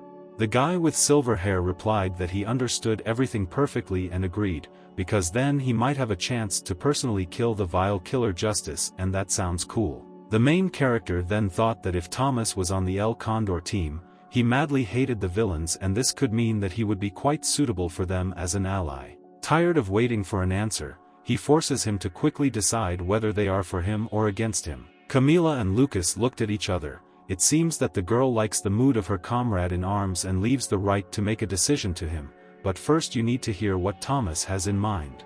The guest, looking at the coordinated work of this couple when choosing a solution, simply looks at them with a smile. They seem to agree. A little later, a guard at the Union team's combat headquarters carefully examines the protagonist's ID, pronouncing his name and comparing the photo on the document and in life. Seeing that the situation is tense, Lucas says that he is a newbie and just recently joined the team, then they let him through. Exhaling with relief, he remembers that he had been sitting on this certificate all night, his hand was very tired from painstaking work, he had to try. Definitely, the feeling of the heroes in the Union team is different from the Guardian. Everyone is so relaxed, there is no distinctive dress code, since at their core they only pursue their own goals. Seeing a familiar figure, Lucas seems to freeze, unable to look away. Camila appears in front of him in a non-standard outfit for herself. She is wearing a fitted blouse and jeans, and besides, the hood that constantly covers her face has disappeared. She uttered only one phrase, having learned what he was staring at. Then the main character answers too directly that it's just now possible to say for sure that Camila is charming. Angry and a little embarrassed, she shouts that she doesn't even want to hear such phrases anymore. In fact, she is unusual in receiving compliments, since she is usually in a completely covered outfit. Pushing Lucas with her shoulder, the enraged student of Justice quickly walked forward, calling her partner, but before that he gritted his teeth and did not say too much. In front of them, some popular personality was taking pictures with fans with a happy expression on his face. Lucas recognized her and said that it was Evie, having heard that she also debuted as a hero and immediately decided to become a newcomer to the Union team. Evie was a popular food blogger, very popular. Her live broadcasts attract hundreds of thousands of viewers. Camilla assumes that most of the heroes who join Team Union do so for commercial purposes, most likely she is here only to get a good PR. Interrupting the conversation, the always smiling Thomas calls out to them, waves his hand and is glad that they have finally met. Looking at him, Camila claims that the plan actually doesn't look that bad, even though it was this strange smiling guy who came up with it. By quickly raising your popularity in the Union team, you can exercise your right to vote. Neither career nor abilities are important, it all depends on how much the hero attracts public attention.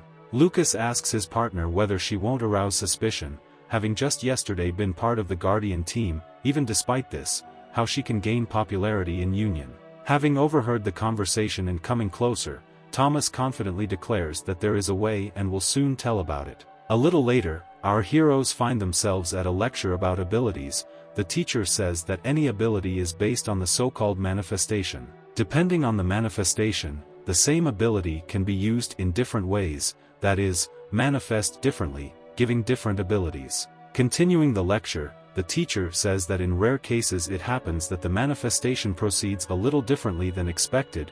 Usually this happens when the abilities are first awakened. And almost certainly all this will lead to the person losing control of himself, falling into a rage and not being aware of his actions. An example is shown in the photo. In this state, a person almost completely loses his mind and acquires threatening incredible strength, and his brain begins to function only on reflexes. Adding to what has been said, the teacher states that such people periodically become targets of the hero's hunts, and if anyone present is interested in such a hunt, they can receive a similar task. The vast majority of the educational audience did not understand who might be interested in this, because it is incredibly dangerous and not worth such effort. The teacher, as he thought, did not expect anyone interested among the newcomers, although this is understandable, because this is not the Guardian or El Condor team. He continues the lecture. But suddenly, quite unexpectedly, a shout is heard from the audience and Lucas's raised hand is visible. He says that their group wants to take part in this. Surprised, the teacher with an eye patch cannot remember the last time one of the new students agreed to this kind of task. Everyone around Lucas began to whisper and chuckle. The bravest ones even asked what was wrong with him and whether his team agreed with this decision. Looking at Thomas, he found out if he had made a mistake. In response, the guy said that everything was fine, but it would be difficult for a beginner, but with the power of justice it would be no more difficult than defeating a child. A little later, Camila brings the main character to the monastery and Justice's favorite training room. The room looks quite spacious, even too spacious. At the entrance, the girl asks why he asked to bring him here, what he had in mind. Then Lucas's expression suddenly became serious. He remembered the battle with Caesar and said that it was a matter of strength. In the battle with Caesar everything worked out by itself, because Justice's powers are colossal. And in the confrontation with Derek in the arena, he would not have managed if the fight had not been interrupted. Continuing, he added that Helen was right. Until that moment he had only thought about profit and money, but now his goals are something more. A memory appeared in my head from his birthday, when the whole family was gathered. They were happy and carefree. That day, Lucas decided to please his little beloved sister, knowing that she desperately wanted to see a hero named Nolan. The girl really loved this hero very much and always followed his achievements. Her eyes were wide open. She impatiently waited for a miracle. A second later, the same hero Nolan appears before her eyes. Lucas specially trained for weeks so that everything would go perfectly. My sister was overwhelmed with joy and admiration. Her dream came true thanks to her brother, whom she loved madly. The wonderful moment is suddenly interrupted by a certain entity that appears behind.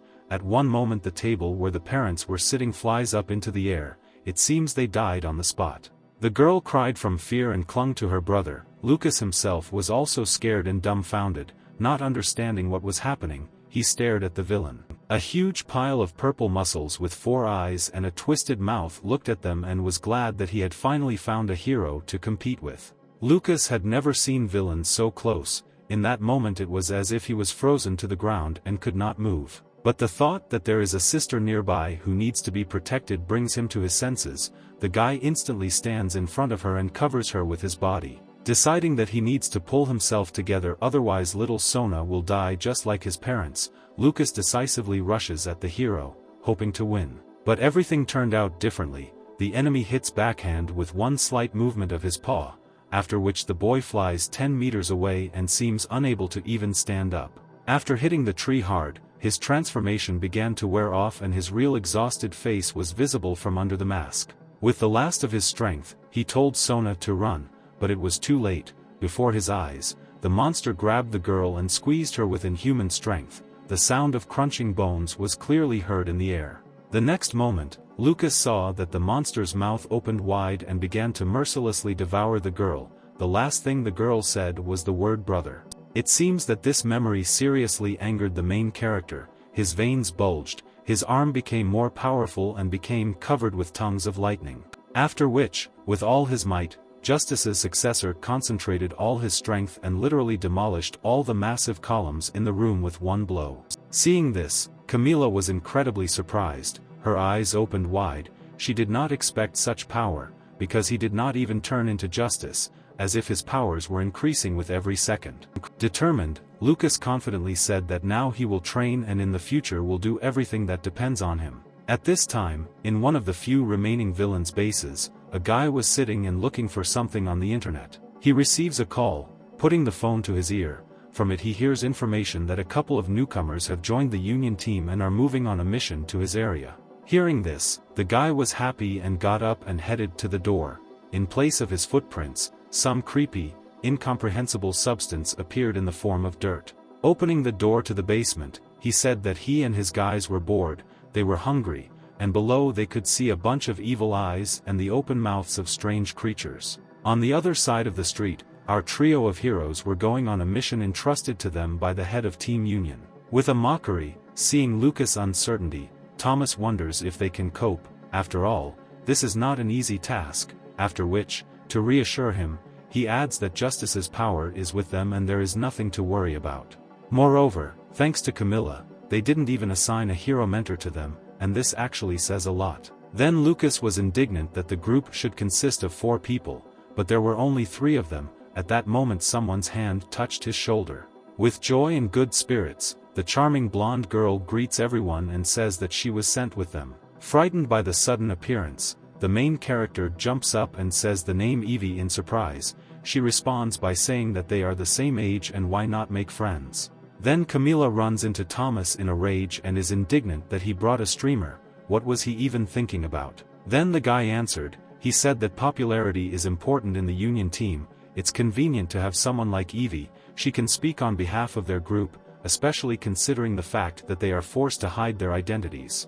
Surprised by what she heard, Evie asks with interest why they need to hide their identities. Lucas, not understanding what was happening, thought how he could talk about it so openly, they would be exposed. Showing her naivety, the fair-haired cutie says with admiration that they really also have a streamer in their lineup and she, too, at first felt awkward in public. Everyone seemed to be reassured by this ridiculous assumption and Thomas said that the patrol area was quite large and they should split up into pairs. Lucas immediately suggested that he be together with Camila, but Thomas, as the team captain, refused and ordered him to team up with Evie. Hearing this the guy's jaw dropped. Then Thomas took the main character aside and said that he had forgotten about what the professor said. He had never felt the manifestation before. The difference in abilities before and after was incomparable. Evie would help him with this. Looking at the carefree girl, Lucas thought about how and what he should learn from her, because she is so carefree and hardly has much strength. In addition, Thomas added, if they still had suspicions and mistrust of him, then Camila would be able to personally observe him. Butting into the conversation, Justice's student agrees and says that this is a good idea, that's what they will do. After which she and the bone guy headed forward, wished him good luck and ordered that if something happened to immediately contact them. There was an awkward pause between the guy and the girl, as if they didn't understand what to do and in which direction to move. Then Evie moved in the opposite direction. Lucas reluctantly moved after her, muttering dissatisfiedly under his breath that he was lucky to be walking around with a popular girl, noticing that she looked cuter than on the streams. Suddenly thinking that he doesn't even know what abilities this cutie has, Evie appears before his eyes and wonders what Thomas's words about watching him meant. This was said too straightforwardly.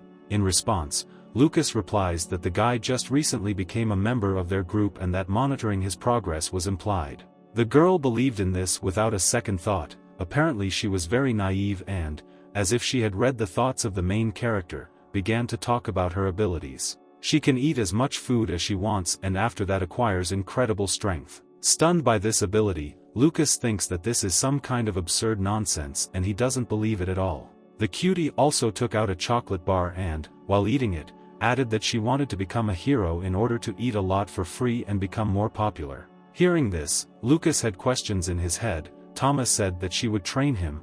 Probably this bastard was just mocking him. Then Evie started saying some really weird things about how Lucas should just try to think about what he wants to do and it doesn't have to be something big. Not understanding the essence of the question, the guy simply remained silent and thought that there must be some reason why this naive and sweet girl uses her abilities better than him. The next moment, peeking around the corner, Evie motioned with her hand for him to slowly come up and look at it. Before their eyes stood a huge man who seemed to consist entirely of muscles of an incomprehensible kind. He was wearing practically no clothes, only tattered shorts. Realizing that this was most likely their goal, he had not noticed them yet and they first needed to sneak up quietly. His thoughts were suddenly interrupted by the crunch of candy bars and slurping. Turning around, the main character saw that a sweet and little girl, with a huge appetite, attacked the food and seemed to swallow it without chewing. Angry, he wondered what was going on here and whether this strange streamer had enough gray matter in her brain. Approaching, Lucas grabbed her hands and ordered her to stop eating now, especially since the enemy was very close. Evie, not understanding anything, asked why he was angry. The guy's raised tone was heard by this creature, which turned out to be not a human at all, but some kind of monster, after which it rushed at the couple. The girl, seeing the enemy behind her, shouted loudly that after eating she could kick ass and her body began to be covered with some kind of energy. After which she broke the monster's head with one strong and biting kick. Now she doesn't seem like a nice girl at all. From such a lightning strike, the villain flew into the wall with incredible speed, breaking it. Then the glory that the girl said 10 minutes ago appeared in Lucas's head, that Evie could eat as much as she wanted and become stronger from it. So she really has such an ability. She burns calories, acquiring superpowers. The glow around her body appears precisely because of this. But it is unclear how the monster restored its body and rushed to attack. A strong blow lands right on the body of the seemingly fragile girl. Fearing that she might die, Lucas shouts her name and rushes to help. But his worries turn out to be unfounded. Thanks to instincts and a full stomach, the girl manages to put a block and, after taking a strong blow, does not even move. Calculating how many calories she spent, she realizes that she still has strength and concentrates a huge clot of energy in her left hand, after which she quickly hits the monster. Feeling incredible pain after an accurate hit in the chest, it is unclear how he even survived. Unable to win, the villain decides to run away. Rejoicing at the enemy's retreat, Evie says that she will follow him so as not to give him a chance to survive, and let Lucas contact the rest of the group and inform them about this. Left alone, taking his phone out of his pocket, the main character, shocked by what he saw, realizes that something incredible has happened before his eyes. Suddenly, some clod of dirt snatches the phone from his hands. Seeing this, the guy tries to grab it, but does not come out. Behind him, some strange guy, whom we saw earlier in the office, seems to materialize out of this mud and asks if the main character is really planning to contact his friends, but he won't succeed. Seeing this picture in front of him, thinking that no one warned that there would be someone else here, Lucas understands that this strange guy is thinking differently from the previous monster.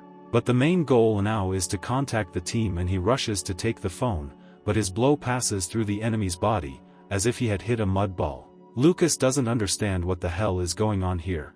All that's left of that attacker are puddles of dirt around. Taking advantage of the protagonist's loss of vigilance, the mud villain stabs his body with a knife. Quickly flowing like a clod of dirt, he appears in front of the guy and with a terrifying smile, as if a crazy person says that he won't be able to take the phone. Angry after these words, Lucas delivers a quick blow to the enemy's head. This time there was a feeling of a blow, but it was somehow strange. It seems that the enemy did not even feel him, but only stood and wondered where that beauty had gone, so he was not at all interested.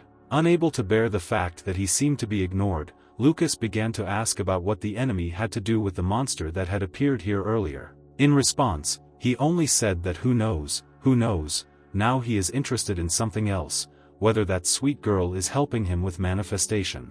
Not everyone is able to withstand their manifestation. The villain takes advantage of this, turning them into his puppets. The terrifying expression on this psycho's face is terrifying. Apparently he is determined to make a new doll out of the main character. Covered in lightning with anger, Lucas says that if they became such monsters because of this guy, then he will answer for everything he has done. Dirt appeared on the enemy's body and he said with confidence that then let him try, after which both rushed at each other. The powerful blow of Justice's successor once again fell on a clod of mud. The enemy seems to be able to transform any part of his body into mud without receiving damage at all. But this time it was as if this incomprehensible mixture began to bind his hand, a little more and he would not even be able to move it. The next second, the opponent collected a bunch of dirt in his mouth and, like a machine gun, began to shoot it at Lucas. As soon as he dodged, the guy felt a sharp pain in his hand. The dirt squeezed his hand like a vice. Trying to remove it, nothing happened. Seeing these attempts, the psycho said that there was no way to remove his dirt. As soon as it stuck, it became stronger than medical plaster. Although it may not be that strong, who the hell cares? His throat became huge and ugly, after which he fired another burst of mud bullets. This time it was not possible to dodge a couple of projectiles. Now the other hand is shackled. It is becoming more and more difficult to move. It seems that soon he will collect all his dirt and lose. Then the main character decides that in order to win he needs to shorten the distance as soon as possible and go into close combat, after which he rushes at the enemy. Smiling, the enemy says that this is a good idea, but he will not be able to win, since he has already collected a lot of dirt and his movements have become slow. As if not hearing the provocations, Lucas concentrates all his strength in his hand. It suddenly frees itself from the shackles of dirt, and one can feel the incredible energy emanating from the guy. The enemy seems to have been caught by surprise, his eyes looking in surprise at the approaching fist. Really hit it, thought the main character, but the hand again flies through the body of the strange enemy. There is still a smile on the terrifying face. He even stuck out his tongue and said that it hurt, but that was not enough. Lucas's hand seemed to be stuck in a hardened wall. He couldn't free it. It was a special trap of the enemy. After which he shouted that he was not so frail and began to beat the main character with many quick blows. Having almost lost consciousness, Lucas felt a sudden surge of strength and, in a rage, launched a powerful blow towards the enemy, almost putting an end to the confrontation. Suddenly, a huge titan consisting of a pile of muscles appeared in front of the mud psycho. Its ferocious mouth let out a deafening scream and rushed forward headlong.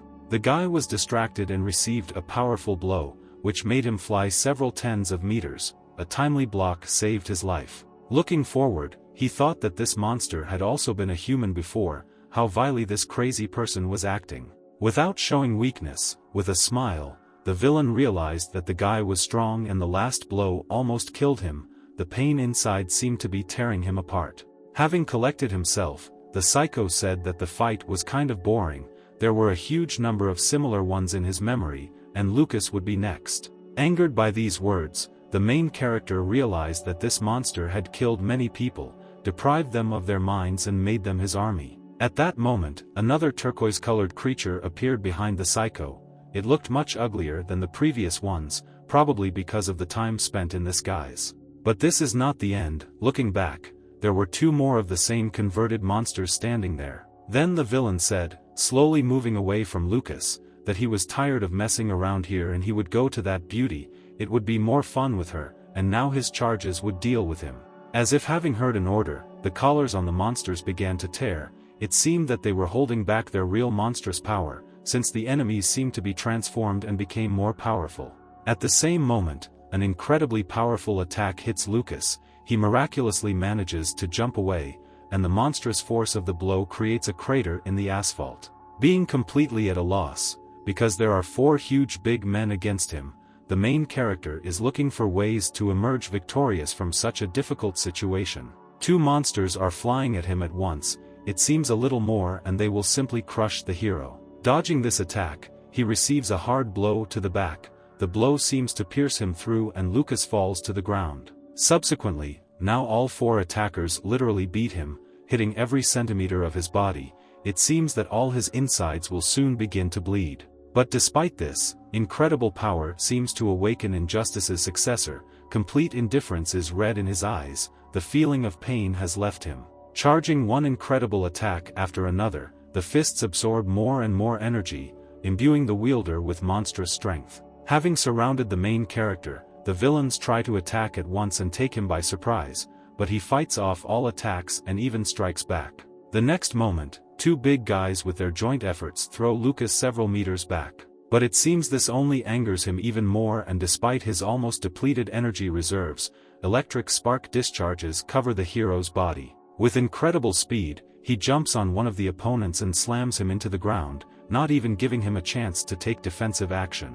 It seems the monsters are starting to feel tired. Loud wheezing comes from their mouths. Gathering in a group, they are preparing for the next attack. Suddenly one of them releases its tongue, which easily breaks through the wall behind the main character. Not expecting that they are capable of such a thing, Justice's successor fortunately manages to deflect the body, almost falling. Following him, the turquoise titanium quickly jumps forward with its legs, waving its muscular arms. It hits the hero. But Lucas manages to block the blow, but even so it causes significant damage, which slams him into the wall, his strength almost running out. Breathing heavily from a grueling fight, he does not understand how to rally and defeat 4 crazed opponents at once.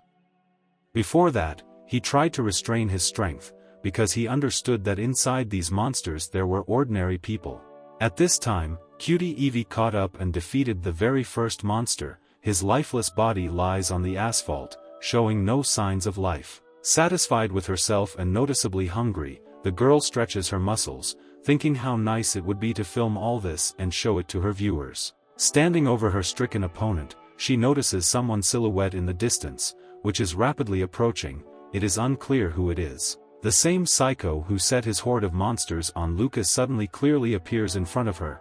He praises Evie, saying that she did a good job. Asking how she dealt with such a thug alone, he adds that he is also a new hero, ingratiating himself with her. Continuing to praise his interlocutor, the villain says that the cutie did all the dirty work for him and in fact he was tracking down this monster. Remembering Lucas, the girl asks if he has seen a guy with dark hair, who should have reunited with the rest of the group long ago and been here. Looking from under his brows at his stricken puppet, the psycho replies that he saw some guy shouting that he had to say something to his team and disappearing from sight.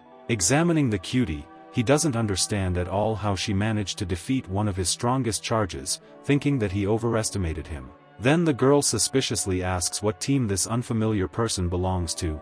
Judging by the clothes, this is not Guardian or Superhumans. Then, with a wide smile, trying to inspire confidence, the strange guy answers that he is new to the Union team. Having interrupted his speech, Evie says that this is not true, since she has a very good memory for faces and she did not see him at the general gathering of all newcomers, at which time the psycho appears behind her and tries to attack. Thanks to her incredible instincts, the cutie quickly turns and literally splits the stranger's hand with a lightning-fast strike. Not at all expecting such a turn of events, having even forgotten what he wanted to do, he bulges his eyes, and a huge hole appears in the place of his hand. Evie calmly says, looking at the unfamiliar guy, that touching girls without permission is a bad thing, even for the most avid fan. His hand flew off 2 miles away from a strong blow, slammed into the wall and slowly flowed down. Saying that this guy is somehow suspicious, she just wanted to digest the bars and relax. The girl is covered in a multicolored glow. Returning to the main character, who at this time, without slowing down at all, repeatedly knocks out enemies, but they quickly recover and continue to attack. One of them is in a wild rage. From the injuries he received, steam is escaping from his eyes and mouth. He seems to be serious. Suddenly, the largest of the converts grabs Lucas by both hands at once, with such force that he is unable to even move his fingers. Seeing that despite all the efforts, the people inside these monsters still do not awaken, the main character decides that it is not people who are fighting him now, and a smile appears on his face. It's as if a bolt of lightning falls on the guy and he is completely covered with thick luminous energy, which only when it appears throws the attackers back a couple of meters. With one hand, Lucas, fighting at full power, literally flattens the arm of one of his opponents, grabs him and lifts him above him. In pain, even such a seemingly insensitive monster screams, unable to resist such a huge inhuman force. With one sharp throw, the main character sends the monster flying with all his might, which on the way bumps into another attacker and they both fly into the wall. It seems their battle is over. Memories suddenly flash through Lucas's head, in which he asked Camila if it was possible to bring the person who had turned back to his senses. To which Thomas confidently replied that now they are just monsters and not a single case is known for certain when the maddened could become human again, they should be killed without hesitation. Having accepted all these words, standing surrounded by the two remaining monsters, the main character says that he is very sorry that they were turned into dolls and he will finish with them as quickly as possible. At this time, Evie, before attacking, asks the suspicious stranger if he really saw her roommate and if everything is okay with him. Answering this, the psycho says that he doesn't know, maybe the monsters are already digesting him. According to him, the cutie in front of him is not so weak, her abilities are simply amazing and she should agree to cooperate. Angry upon hearing these words, the girl replies, "Ban, this is definitely a ban, it's a pity that such a function doesn't exist in real life, she wouldn't have to listen to all this nonsense." Disappointed, the villain turns into a mud monster and flies into the air and says that he will enjoy tormenting her even more. Without hesitation, the heroine delivers a series of blows, but it seems she misses, as the dirt simply scatters to the sides from her attacks. Circling around at breakneck speed, the enemy creature envelopes the girl, trying to immobilize her. Then Evie, concentrating all her strength in her legs, crouches for a moment and prepares to jump to get out of this mud trap, after which he jumps so high that he seems to be higher than the 5-story buildings around him. Seeing that the opponent is trying to increase the fighting distance, the villain begins to attack her with his mud projectiles fired from his mouth. In fact, the girl avoided falling into the trap and, moreover, in the air began to replenish her strength by eating candy bars hidden for a special occasion. Having quickly finished eating, a huge ball of charming and at the same time destructive energy is formed above the girl's head. She unleashes this entire huge clod of incredible power on the enemy, seemingly without giving him a chance to dodge. Having miraculously survived, the mud stranger evaluates his opponent's attack and thinks that after such a release of energy, the girl should quickly run out of steam. But his conclusions are hasty, while simultaneously absorbing the bars and releasing balls of energy one by one, she literally exhausts the villain. Seeing that Evie is constantly eating and eating, this drives him crazy and he shouts for her to finish eating faster. After this, he raises a huge wall of dirt and brings it down on the heroine, hoping to capture her. Evie makes a hole in the wall with a blow of her hand and breaks out, realizing that a little longer and she will not be able to hold back all these endless streams. Not noticing the whole situation while defending herself, the girl finds herself in a puddle of mud, which envelopes her legs and completely immobilizes her. Noticing this, the villain uses his manifestation, which he calls a mud storm.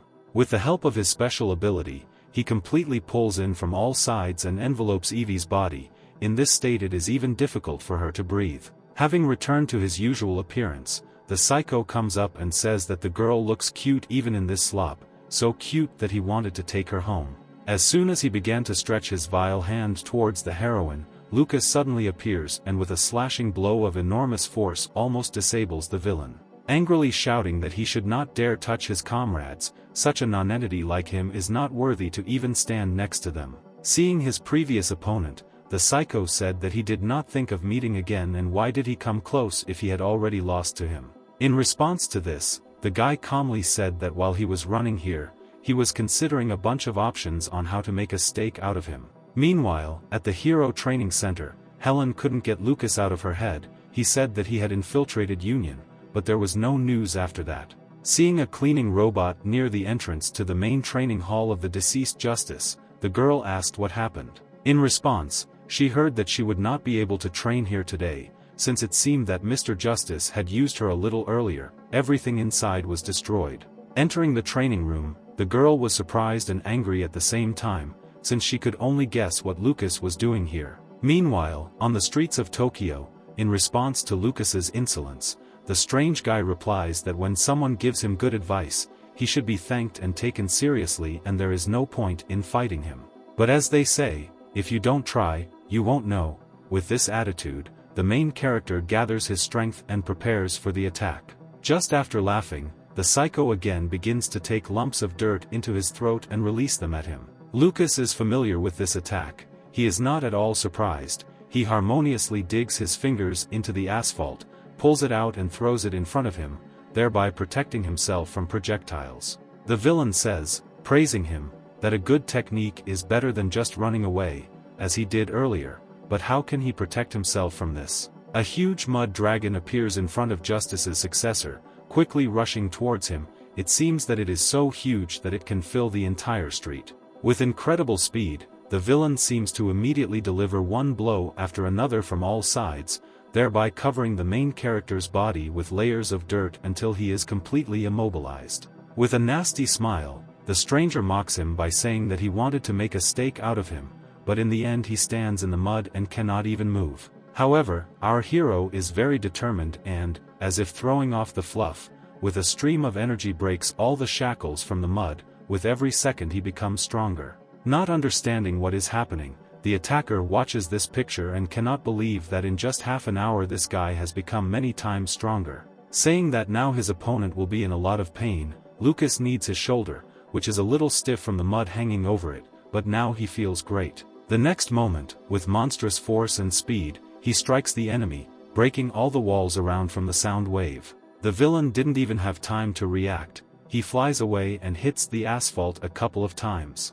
Once again, out of despair, he tries to fire mud projectiles from a distance. Then Lucas says that he didn't understand that this is useless and repels the entire attack with one movement of his hand. From the acquired speed, the dirt does not even have time to stick to the body. Seeing that the dirt does not stick, but immediately crumbles, as if touching a flame, the villain makes no more attempts and, shocked, reassures himself that such blows will definitely not affect him. His guesses are absolutely wrong. The next blow of the main character literally tears the criminal into small pieces. But oddly enough, the remaining part of the body, even after this, begins to regenerate and reassemble the bandit's body piece by piece. Feeling that he has found the key to victory, Lucas smiles and wonders if the villain is going to forever restore his pathetic, disfigured body. Realizing that a lot of dirt has gone to waste, the psycho thinks that if he continues like this, his dirt will completely dry up. He needs to finish as soon as possible and uses his manifestation called a mud storm. Our hero finds himself inside a huge mud tornado. Then, gathering all his strength, Lucas decides to just hit underneath him and dispel all this dirt with a shock wave. It was a great idea. At the sight of the monstrous impact, a huge crater appears, as if a rocket had just landed there. Having accepted defeat, the villain thinks that perhaps this hero is new. He scattered the manifestation with the pressure of the wind and needs to get out as soon as possible. But it seems that this outcome of events does not suit Justice's successor, because he intends to end the criminal here and now. This turns out to be difficult to do. The enemy's regeneration is very strong. Even 10 days will not be enough for him to completely destroy all the dirt.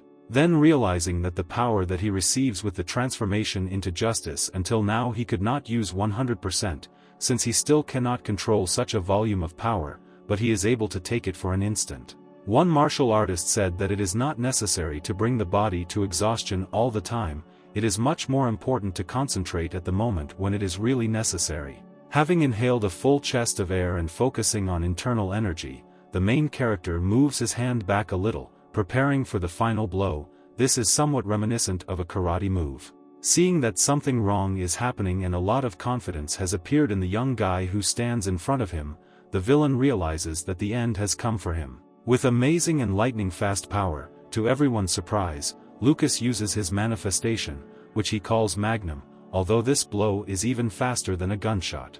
The villain is shattered into small pieces. He will no longer be able to recover. The fight is finally over. Meanwhile, the other part of the group patrolled the area, inspecting the surroundings, but so far they still could not find a single villain. Noticing the tension and close observation of Thomas's actions, he asks if Camila is too vigilant and mistrustful of him. The girl replies that now she has no good reason to trust him and asks why he infiltrated the Union team if his goal is to kill villains, which is such a necessity. Saying that the interlocutor is right, Thomas claims that they have not yet achieved such a strong relationship for him to tell all his plans for the future. Suddenly Camilla says to stop and points to a nearby building, showing that only there in the entire area there is a light on, and this is suspicious. Not understanding how this girl noticed this small, barely noticeable light, the guy says that he can check, but there are strong chains hanging on the door. This turns out to be no problem. Turning his hand into a bone hammer,